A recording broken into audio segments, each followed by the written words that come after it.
Welcome to this deep dive from irisharchaeology.org. Today, we're journeying back, thousands of years, trying to uncover the lives of Ireland's first continuous inhabitants.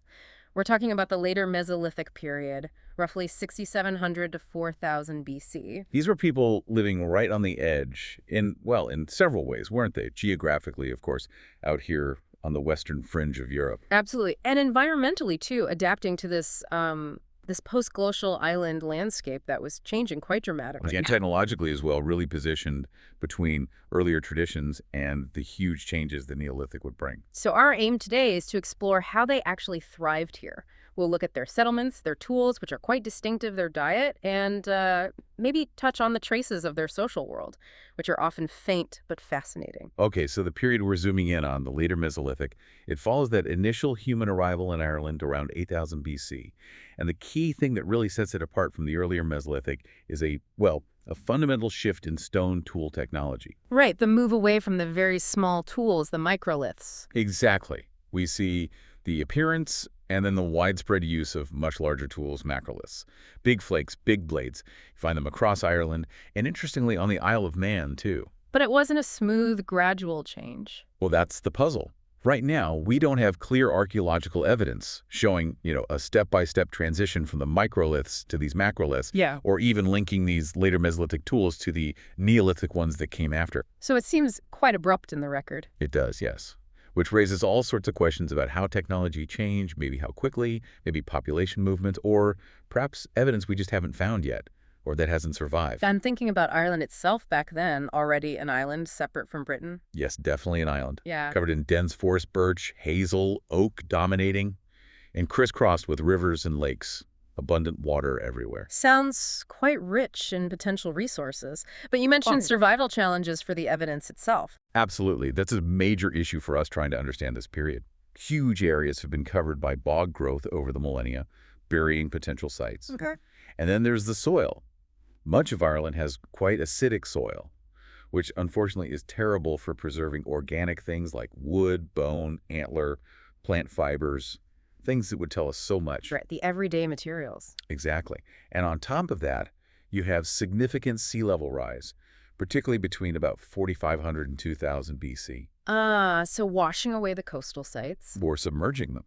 Many of the landscapes these people lived in, especially the coastal and estuary areas, which were clearly vital, are now underwater. So our picture, particularly for the earlier part of this later Mesolithic, is definitely fragmented. We're often working with quite limited data. Which brings us back to that theme, living on the edge. It really does seem to capture their situation in so many ways. It does. It's a useful framework, I think. Geographically, as we said, the edge of Europe. Environmentally, coping with this dynamic island, rising seas impacting key settlement areas. And resource-wise, it wasn't identical to mainland Europe. No. Ireland had its own unique mix. Rich in fish, shellfish, wild pig seems to have been very important. Hazelnuts, too.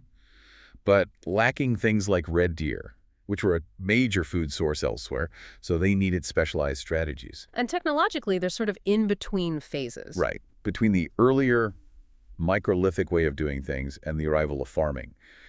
Demographically, we assume probably quite low population density, small, scattered groups. And finally, our understanding itself is on the edge. Precisely. Epistemologically, limited by what's preserved, what's accessible, those submerged sites are a huge unknown. So, given all these edges they were navigating, where do they actually choose to live on this island? What does the settlement evidence show us? Well, the evidence is overwhelmingly clear on this point. They favored locations very close to water. We find later Mesolithic sites almost exclusively along coasts, in estuaries, beside rivers, and around lake shores. So really hugging the water networks? Exactly. We just don't have convincing evidence for, say, major inland settlements far away from significant water sources. It strongly points to a deep reliance on aquatic resources, fish, birds, shellfish, and also using those waterways for transport and communication. That connection to water seems absolutely fundamental. But the coastlines themselves were changing, weren't they? With the sea levels? They were. Very dynamic. And this has had a huge impact on what we can find today. Many earlier coastal sites, especially down south and west, are likely locked underwater now. Okay. But interestingly, in some areas, particularly the northeast, the land was actually rising. That's isostatic rebound, the land bouncing back after the ice sheets melted. Ah, so in those areas, old shorelines might be preserved above today's sea level. That's right. Which means our picture of how densely the coasts were settled, or the full extent of their maritime life, is probably skewed by these geological processes. What survived where? It definitely suggests a mobile lifestyle, moving around to follow resources through the seasons. Yes, mobility seems key. We're likely talking about small, flexible groups moving across the landscape. Evidence from sites like Ferreter's Cove in Kerry suggests this pattern clearly. Repeated visits, maybe short-term stays, often concentrated in midsummer to autumn. Geared towards specific resources available then. Seems like it, yes. Particularly marine foods at Ferreter's Cove. This kind of mobile foraging pattern is pretty common in societies with lower population densities, often more egalitarian, where flexibility and sharing are really important. But were there places they came back to again and again, anchor points in this mobile world? Yes, definitely. Despite being mobile, they clearly returned repeatedly to certain favored spots. Places like Ferreter's Cove, Bilderick up in Mayo, Fenor and Clare. We call these persistent places. And what makes them persistent? What do you find there? You find accumulations of what archaeologists call occupation soils. These are layers built up over time, rich in the debris of living charcoal from fires. Bits of stone tools, the flakes left from making tools, animal bone fragments, lots of shells, charred nuts and seeds. So like a signature built up over generations. Exactly. It's a cumulative record of many visits, maybe often quite short ones. But the place itself gains significance. More than just a good spot for fishing or collecting nuts? Probably. Over time, these places likely became loaded with history, with social memory. Visible features, like maybe large shell middens, those big mounds of discarded shells or dense scatters of stone tool debris, they would have acted as markers, tangible signs of past presence. Almost like landmarks created by their own activity. In a way, yes. And these accumulations could even attract resources, maybe changing soil chemistry, attracting certain plants, or providing raw materials like shell. So they became anchors, connecting people over time, maybe places for groups to meet, exchange information, perhaps even hold ceremonies. Thinking about their daily life at these spots, what about shelters? You mentioned Mount Sandal, the early Mesolithic site, had more substantial structures. Did that continue? Well, for the later Mesolithic, the evidence for really solid, permanent houses is much thinner on the ground. Most sites suggest more temporary occupation. Small scatters of tools, maybe an isolated hearth. So not like the Mount Sandal pit houses. Generally, no. The inference is that later Mesolithic shelters were mostly lightweight, portable things. Probably tents made from animal skins or maybe other organic materials stretched over simple wooden frames. Which wouldn't leave much trace archaeologically. Very little. Maybe some stake holes, but often quite ephemeral. Easy to miss or easily destroyed over time. So was this shift to lighter shelters purely practical, just easier for mobile people? Functionality was surely a big part of it. If you're moving seasonally, you don't want to be lugging heavy house parts around. But it might also reflect social choices. How so? Lightweight shared shelters might foster a greater emphasis on community, on sharing resources and space, rather than on individual households building permanent separate structures. It fits with that idea of a more egalitarian social setup, less focus on accumulating stuff, more on relationships. Though you do sometimes find more concentrated evidence. Occasionally, yes. You might find sites with shallow pits, maybe more formally constructed hearths, or patterns of stake holes suggesting windbreaks or temporary shelter outlines.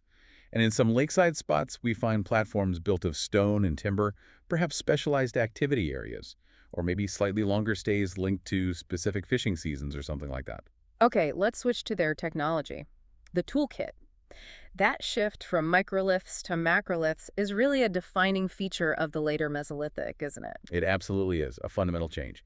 And it likely reflects a whole host of things happening together, adapting to the specific Irish environment, the kinds of animals and plants available, maybe new ways of hunting or fishing. How might larger tools have been better? Well, think about processing wild pig, which seems to have been important.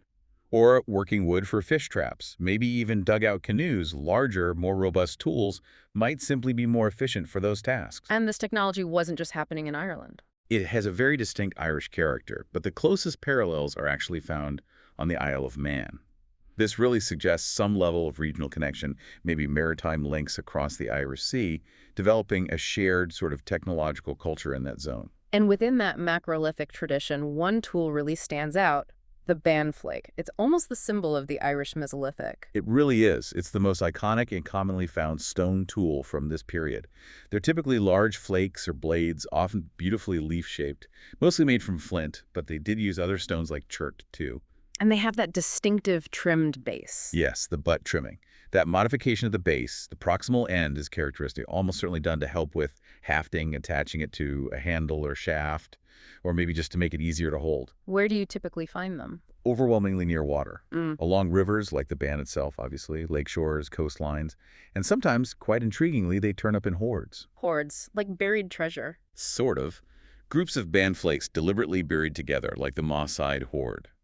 While the general macrolithic technology seems to start around 6700 BC, these classic Bann flakes appear to become much more common from about 4500 BC onwards, maybe a later refinement or specialization. How were they actually made, and what do we think they were used for? They look quite versatile. They were made using hard hammer percussion, basically striking a prepared stone core with another hard stone, a hammerstone, to detach the flake. And yes, hugely versatile. The sharp edges would be great for cutting meat, scraping hides, processing plants, woodworking, a real multi-tool for a mobile group. Any direct evidence of how they were used? There's microscopic analysis, residue analysis. One famous example from the river Bann actually had traces of moss preserved on it, which is strong evidence it was hafted, probably as a spearhead or maybe a knife. And the hordes suggest something more than just everyday tools. Possibly. Finding them carefully buried in groups suggests they might have had value beyond just their immediate use, maybe cached for later, maybe offerings, maybe they held some kind of social or symbolic weight. It's hard to say for sure. Then, towards the very end of the later Mesolithic, something new appears: groundstone tools, like the Moynagh Points. Yeah. How are they different? They represent quite a different approach to tool making. Instead of flaking or knapping the stone, Moynagh Points were shaped by grinding and polishing. More labor-intensive. Oh, much more. They're typically elongated, often made from softer, fine-grained rocks like slaty sandstone. Grinding stone takes a lot more time and effort than striking off a flake. And what were they for? Looking closely at them, you often see wear or abrasion at the sharp end, the distal end. This suggests they were hafted onto shafts, maybe projectile points, spear tips for hunting or fishing perhaps. And you mentioned parallels elsewhere. Yes. Intriguingly, they look quite similar in form and manufacture to ground slate points found in Mesolithic Scandinavia. Wow, Scandinavia, does that mean direct contact? Probably not direct contact. It could be convergent evolution, similar needs leading to similar solutions independently, or maybe some very indirect flow of ideas. But it's a fascinating parallel. Their appearance definitely signals some changes happening in the final centuries of the Mesolithic here. The sources also mention Kerry Points, found at Moynagh. Are they similar? Well, the information on Kerry Points is a bit less clear in the sources we have. 3 were apparently found at Moynagh, but their exact material, shape, and how they were made aren't as well defined as the Moynagh Points. It's not entirely clear how they differ consistently. So an area needing more research. Definitely. It might represent another specialized tool type, but we need more analysis to really understand what Kerry Points are and how they fit into the broader toolkit alongside the Moynagh Points at that site. It's also really interesting how the raw materials they used for tools seem to change over time as well, not just flint. No, that's a really noticeable trend. While the early Mesolithic seems quite focused on high-quality flint, especially from the northeast, the later Mesolithic sees people exploiting a much wider range of stones. Like what? Things like chert, various silicified siltstones, dolomites, mudstones, rhyolite, quartz, basically whatever was locally available. What does that suggest? More flexibility? I think so. A more flexible, maybe opportunistic approach, perhaps linked to changing mobility patterns, maybe moving into areas where good flint wasn't easily accessible, or just becoming more adept at working with different kinds of stone. You see this locally, like chert being dominant at Coralana or quartz at Belderig. So becoming more locally resourceful, less tied to specific flint sources, perhaps. Exactly. Adapting their skills to use what was nearby, even if it wasn't perfect flint. But what's really interesting is, despite using all these different materials, the basic forms of the macrolithic tools and the way they were made and the need, that hard hammer percussion, stay remarkably similar across the whole island. So different stone, same basic tool design. Pretty much. Which is quite telling. It could suggest a strong shared cultural identity, maybe frequent interaction between groups sharing ideas, or maybe it's just the most practical design for a mobile lifestyle, regardless of the stone used. A shared sort of technological grammar, perhaps, despite the local accents in raw materials? Let's move on to how they actually fed themselves. Sustaining life on the edge, the diet seems quite varied. For a very broad spectrum, yes. They were tapping into resources from pretty much every available environment. Terrestrial, riverine, lake, and coastal. What about hunting on land? Wild pig seems to have been really crucial. There's even speculation it might have been introduced by the first Mesolithic people, maybe filling a niche since Ireland lacked big native herbivores like red deer. They also hunted birds, duck, wood pigeon, grouse, and smaller mammals like hare. We even have evidence for bear and otter from Moynagh. Tools for hunting. Spears and arrows, likely tipped with flint points. And it's quite possible they had dogs helping them hunt, although direct evidence is scarce for this period. And given their waterside locations, fish and shellfish must have been vital. Absolutely paramount. We find evidence for freshwater fish like salmon and eels. New Ferry is a classic site for that. And coastal sites like Ferreters Cove show they were catching a wide range of marine fish. Whiting, wrasse, bream, tope, even big conger eels. Suggest they were fishing both close inshore and maybe further out, too. How are they catching them? With quite sophisticated technology. We have these amazing woven wooden fish traps, incredibly preserved at places like Clowenstown and North Wall Quay in Dublin. Also likely nets, harpoons, spears, and shellfish, of course, were a reliable year-round staple. The coastal mibbons, those huge mounds of shells like oysters, limpets, mussels, are direct evidence of just how much they relied on them. And plants. We always hear about hazelnuts. Hazelnuts were definitely a key plant food.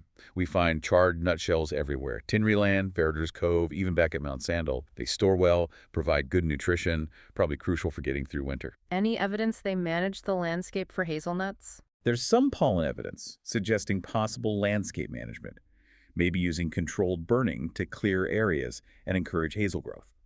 It's debated, but plausible. Beyond nuts, they'd have gathered all sorts of other things: fruits, berries, seeds like water lily, roots, greens, fungi, whatever was available seasonally. How do we get a more direct handle on diet, beyond just finding bones and nuts, things like seasonality? That's where scientific techniques like isotope analysis come in. By analyzing the chemical isotopes, carbon, nitrogen, oxygen preserved in human and animal bones, and even shells, we can get direct biochemical clues about diet. What has that shown for the Irish Mesolithic? At Ferreters Cove, for instance, it confirmed a really significant marine component in the diet. It also helped pin down the seasonality of occupation, mainly midsummer to autumn, maybe into early winter. It complements the animal bone and plant evidence beautifully. And generally, across Northwest Europe, Mesolithic isotopes show this strong marine focus, which contrasts sharply with the shift to terrestrial foods we see with Neolithic farming. And once they caught or gathered all this food, how did they process it, preserve it? We see evidence of butchery cut marks on bones, bones cracked from marrow, like at Moynagh. Cooking is obvious from hearths found at many sites. Maybe pot boiling 2 heating stones to cook food in skin or wooden containers, suggested at Clonava. For preservation, smoking and drying fish would have been essential, those stake holes at Ferreters Cove. Maybe for fish, drying racks. And nuts, as we said, likely stored in pits over winter. These techniques were vital for evening out supply through the year. We focus a lot on stone because it survives, but organic materials, wood, bone, fibers must have been just as important, right? Oh, absolutely critical, just much less likely to survive.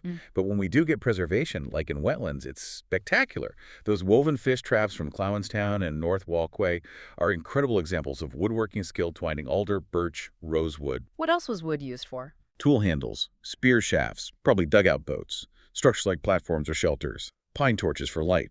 There's even a small carved wooden object from Clowenstown. Maybe a toy, maybe a model boat.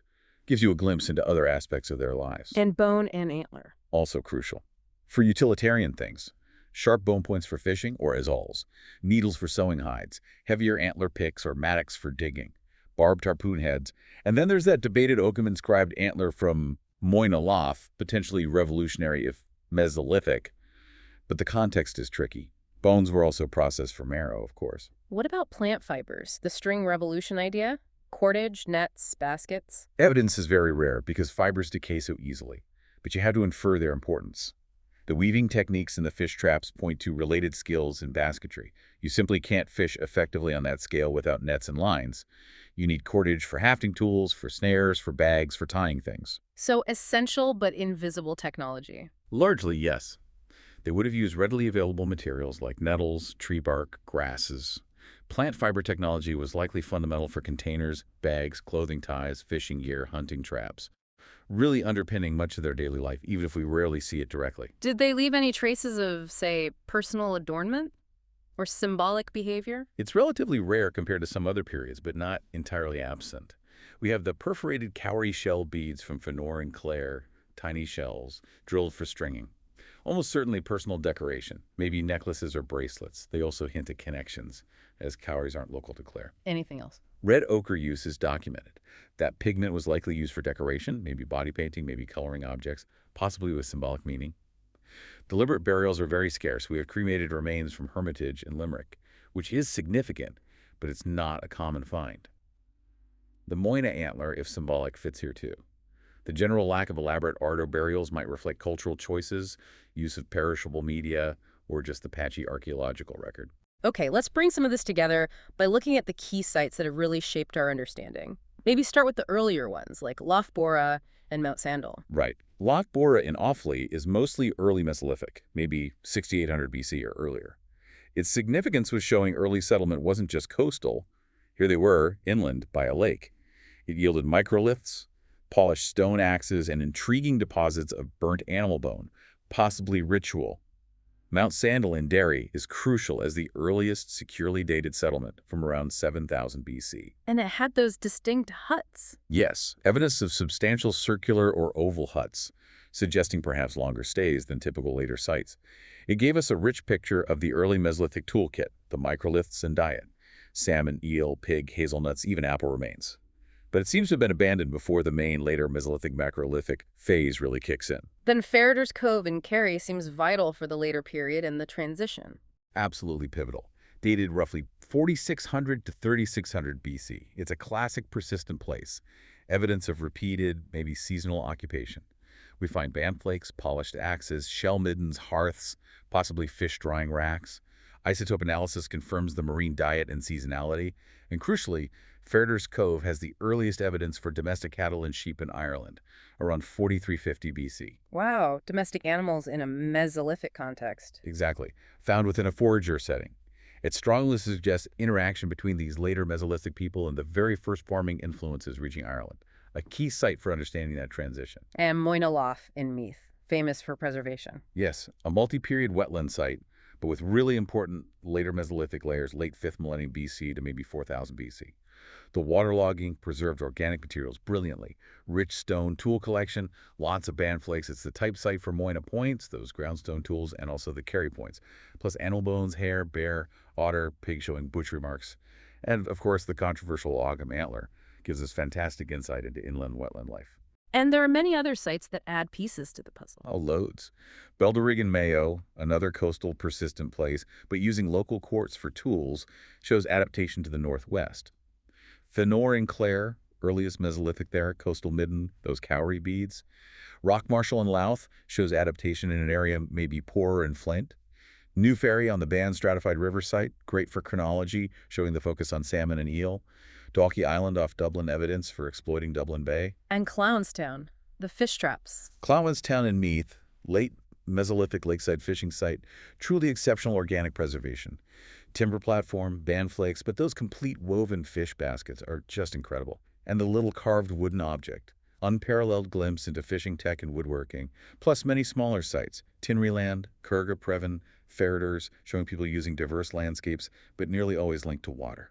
Trying to understand their social world from stones and bones must be incredibly challenging. What can we reasonably infer? Well, the evidence points towards a likely low overall population, probably living in small, mobile groups spread along coasts and rivers. This would necessitate social networks for interaction, maybe finding partners, sharing information.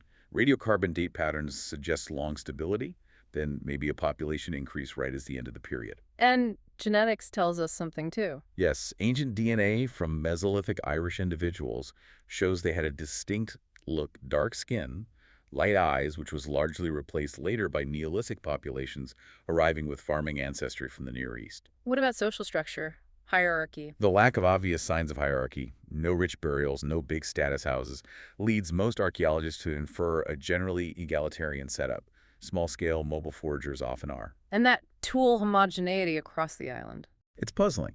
It could mean strong cultural connections and frequent interaction, or maybe just a very effective toolkit for their mobile life that everyone adopted. Regional identity might have been expressed in things that don't survive, like clothing or stories. The persistent places certainly suggest shared traditions and knowledge of the landscape. Maybe even the simple shelters reflect a social choice. Possibly. An ethos valuing sharing and community over individual property. And we do see some evidence of long-distance movement of small amounts of stone, 100, 200 kilometers sometimes. Suggests connections, information flow between groups, even if not large-scale trade. This long era, spanning millennia, eventually ends with the arrival of the Neolithic around 4000 BC. How did that happen? It was a complex transition, not an overnight event. The Neolithic brought farming, pottery, new house types, monuments. As we saw at Ferreter's Cove, there's evidence of overlapped domestic animals appearing around 4350 BC, while people were still living a primarily foraging lifestyle. Suggests interaction, maybe exchange. Did the Mesolithic Toolkit change in response? The appearance of Moynagh Points late in the period might be linked to these new contacts or internal changes happening as Neolithic influences arrived. Isotope studies show a pretty rapid dietary shift towards farm foods in the early Neolithic, and the DNA evidence confirms a major influx of new people. So it was a combination of incoming people and ideas, and likely interaction with, and eventual absorption or displacement of, the indigenous Mesolithic population. What's the lasting legacy, then, of these later Mesolithic foragers? Their legacy is one of incredible long-term adaptation to Ireland's unique island world. For over 2,500 years, they developed sophisticated ways to live sustainably from its resources, deeply connected to the waters and woods. They left the first continuous human imprint on the Irish landscape. It really is an amazing story of human adaptability, isn't it? Mm-hmm. Thriving right here on what must have felt like the edge of the world. They crafted this life so closely tied to the water, the forests, leaving these subtle clues that we're still piecing together. Absolutely. From those distinctive Bann Flakes to the later Moynagh Points, the shell middens telling tales of coastal life, the organic finds hinting at skills we barely glimpse otherwise. It's a complex picture emerging from fragments. What stands out for you is how they managed it for so long before farming. Exactly. Faced with an island's limitations, no red deer, for instance, they developed this specialized knowledge, these sustainable practices. Their success for millennia really highlights how effective foraging can be and how deeply they must have understood the Irish environment. So, putting it all together, this deep dive really shows us a dynamic, incredibly resourceful society, constantly negotiating with their environment, developing unique Irish solutions culturally and technologically. It does, and it also highlights what we don't know. It forces us to ask, well, what if those submerged coastal sites were accessible? How different would our understanding be? What insights into their maritime life, their earliest coastal networks, are lost beneath the waves? That submerged landscape holds so many potential answers. It's a fascinating thought. Consider this as we finish. The ground, right here in Ireland, under our feet, holds these faint echoes of lives lived thousands of years ago, a reminder of this incredibly long, complex human story playing out on this island. What other secrets, what other connections to this distant past are still out there, just waiting to be found?